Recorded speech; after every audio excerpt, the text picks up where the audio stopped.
지난 2017년 12월 충북 제천의 한 9층 건물에서 화재가 발생해 60명이 넘는 사상자가 발생하는 안타까운 사고가 발생했었습니다. 그런데 19일 아침 대구의 한 목욕탕 건물에서 화재가 발생해 70여 명이 넘는 사상자가 발생했는데요. 잊을만 하면 발생하는 대형 화재 참사, 김한식 기자와 이야기 나눠보도록 하겠습니다. 네, 김 기자, 먼저 대구 화재 사고 현재까지 상황은 어떻습니까? 네, 대구 중구 포종동의 한 주상복합 건물에서 불이 난 건 19일 오전 7시 10분쯤입니다. 네. 정확한 화재 발생 장소는 건물 4층 남자 사우나실이 지목되고 있습니다. 불이 나자 소방관들이 출동해 20여 분 만에 진화했습니다. 불은 빨리 꺼졌지만 손님 2명이 숨지고 1명이 중태에 빠지는 등 70여 명의 사상자가 발생했습니다. 네, 20분이면 비교적 빨리 불이 꺼진 것 같은데 네.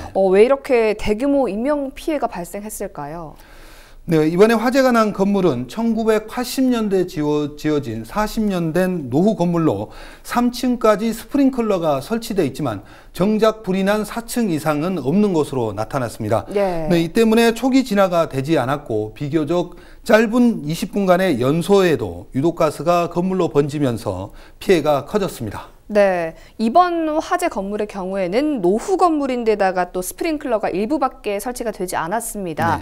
이 스프링클러 설치 기준이 어떻게 되는지 좀 짚어주시죠. 네, 스프링클러 설치 기준은 2017년 1월을 기준의 전후로 다릅니다. 근데 먼저 2016년까지는 11층 이상 건물에만 스프링클러 설치가 의무였는데 2017년 1월 이후 신축 건물은 6층 이상일 경우 무조건 스프링클러를 설치해야 합니다. 예. 단 요양병원이나 유치원 등이 입주한 건물은 2017년 이전에 지어진 11층 이하 건물이라도 의무적으로 스프링클러를 설치해야 합니다. 이 때문에 이번 대구 화재 참사 건물의 경우 법적으로 꼼꼼히 따져봐야 할 부분입니다. 예. 참고로 이번에 화재가 난 건물은 40여 년 된 노후 건물이었는데요. 법적으로 노후 건물을 분류하는 정확한 기준은 없습니다. 네. 하지만 통상적으로 30년 이상 된 건물을 노후 건물이라고 지칭하는데요.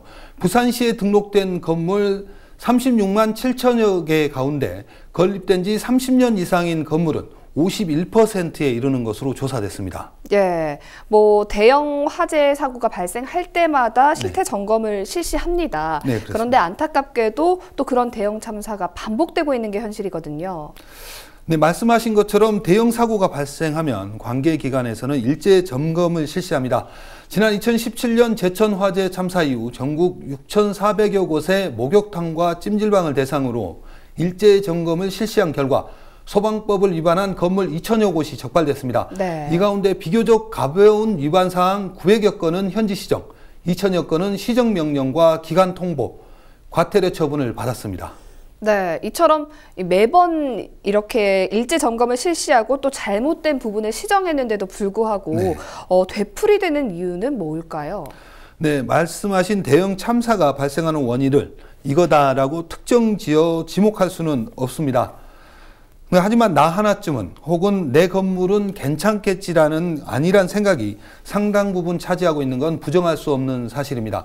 실제 오늘 취재한 건물 실태를 보면 알 수 있습니다. 6층 건물 1층의 통로의 모습입니다. 네. 폭 2m가 되지 않는 통로 양쪽으로 물건들이 가득 쌓여 있는 걸 볼 수 있습니다. 냉장고부터 상자, 조리기구까지 다양한 물건들이 통로 대부분을 차지하고 있습니다. 이 물건들은 건물에 입주한 상가에서 사용하는 물건들인데요. 네. 왜 이렇게 물건을 내놓았는지 물어봤더니 상가 내부 공간이 좁아서라는 답변이 돌아왔습니다. 통로에 놓여있는 물건들이 무슨 문제야라고 생각하시는 분들도 있으실 텐데요. 실제 화재 등 비상 상황이 발생하면 통로에 쌓인 물건들은 대피에 큰 장애가 되고 대형 참사로 이어질 수 있는 원인이 될 수 있습니다. 네. 결국 조그만 이익을 위한 행동들이 우리 전체의 피해로 이어질 수 있는 위험한 행위입니다. 네, 이처럼 대형 참사가 이어지고 있는데도 이런 안일한 생각이 좀 근절되지 않고 있는 것 같아서 안타깝습니다. 여기까지 듣겠습니다. 김한식 기자 수고했습니다.